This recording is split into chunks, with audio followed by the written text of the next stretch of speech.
Hi friends, ಎಲ್ಲರೂ ಏನು ಮಾಡ್ತಾ ಇದ್ದೀರಾ? ಎಲ್ಲರದು ಊಟ ಆಯಿತಾ? ಸ್ವಲ್ಪ ನನಗೆ ಜ್ವರ ಇದೆ, ಇವತ್ತು ಅಡುಗೆ ಮಾಡೋಕ್ಕಾಗಲಿಲ್ಲ. ಹಾಗಾಗಿ ನಮ್ಮ ಹಸ್ಬೆಂಡ್ ಅಡುಗೆ ಮಾಡ್ತಾ ಇದ್ದಾರೆ. ಅವ್ರು ಸ್ವಲ್ಪ ಬಾಯಿ ರುಚಿ ಸಿಗ್ತಾ ಇಲ್ಲ ನನಗೆ, ಅದಕ್ಕೆ ಸ್ವಲ್ಪ ಚಿಕನ್ ಏನ್ರಿ ಇದು ಚಿಕನ್ ಪೆಪ್ಪರ್ ಡ್ರೈ ಮಾಡ್ತಾ ಇದ್ದಾರೆ ಈಗ. ಸ್ವಲ್ಪ ನೋಡಿ ಗೈಸ್, ಹೆಂಡತಿಗೋಸ್ಕರ ಖಾರವಾಗಿದೆ, ಸ್ವಲ್ಪ ಚೆನ್ನಾಗಿ ನಾಲ್ಗೆ ರುಚಿ ಇರಲಿ ಅಂತ ಪೆಪ್ಪರ್ ಪೌಡರ್ ಹಾಕ್ತಾ ಇದ್ದೀನಿ. ಮಾಡ್ತಾ ಇದ್ದಾರೆ ಅವರೇ. ಇವತ್ತು ನಾನೇ ಮಾಡ್ತೀನಿ, ನೀವು ರೆಸ್ಟ್ ಮಾಡೋ ಅಂದ್ಬಿಟ್ಟು ಪೆಪ್ಪರ್ ಪೌಡರ್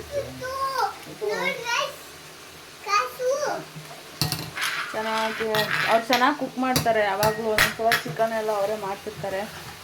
ಹಾಗಾಗಿ ಇವತ್ತು ಅವರೇ ಮಾಡ್ತಾ ಇದ್ದಾರೆ.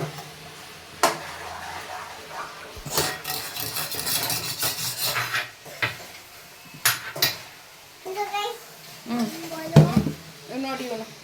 ಹಾಂ ಹಾಯ್ ಹಾಯ್. ಈಗ ಅವ್ರ ಅಪ್ಪ ಮಾಡ್ತಾ ಇದ್ದಾರಲ್ವ ಅಡುಗೆ, ಹಾಗಾಗಿ ನಾನು ಮಾಡ್ತೀನಿ ಅಂದ್ಬಿಟ್ಟು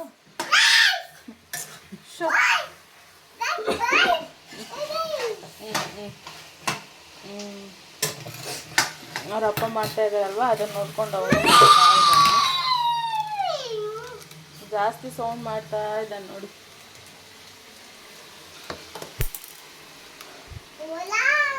ಚೆನ್ನಾಗಿದೆ ಪೆಪ್ಪರು. ಸ್ವಲ್ಪ ಬಾಯಿಗೆ ರುಚಿ ಸಿಕ್ಕಿದ್ರೆ ಜ್ವರ ಬಂದುಬಿಟ್ಟಿದೆ ಅಲ್ವ, ಹಾಗಾಗಿ ಇದು ಉಪ್ಪಿಟ್ಟು ಮಾಡಿಟ್ಟಿದ್ದಾರೆ. ಪರ ಆಗ್ತಾ ಇದ್ದಾರೆ ನೋಡಿ ಉಪ್ಪಿಟ್ಟು, ವೆಜಿಟೇಬಲ್ ಉಪ್ಪಿಟ್ಟು ಮಾಡಿದ್ದಾರೆ.